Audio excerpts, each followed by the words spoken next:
So this line starts the definition of a class name solution. This here defines the main method, and this is where the execution of the program begins. This declares and initializes an array of string objects named choices. And this array contains three strings, R, P, and S, representing rock, paper, and scissors. These lines declare and initialize four integer variables: total games, wins, losses, and ties, and initializes them to 0. And we'll use these to keep track of the number of games played and the number of wins, the number of losses, and the number of ties. This for loop will run 10 times, and this is indicated by the I is less than 10. The variable I starts at 0 and increases by 1 each time the loop runs. This loop controls the number of games played.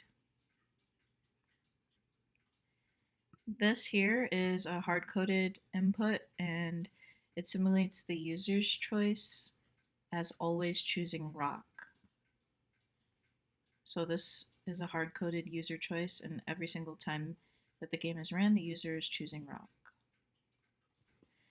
This line determines the computer's choice.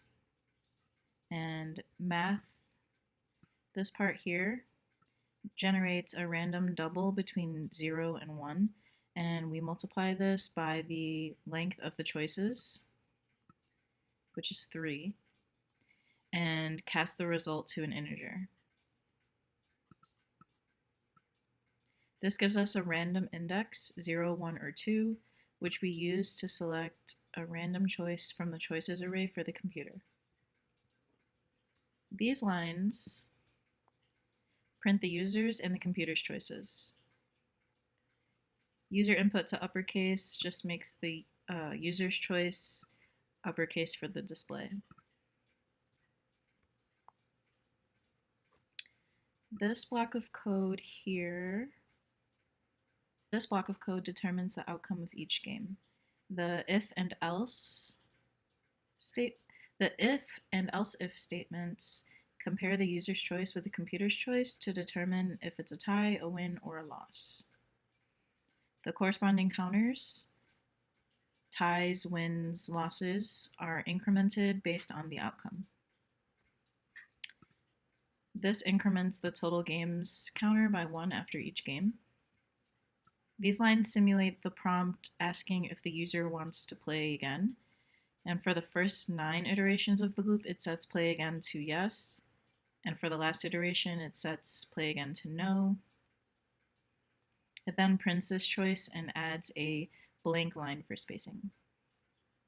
And this calculates the win percentage. And we cast total games to double to ensure we get a floating point division, not an integer division. And these lines here print out the overall results of the game, including the total number of wins, the total number of games, losses, ties, and the win percentage. And this is the end of the code. I can go ahead and run it here.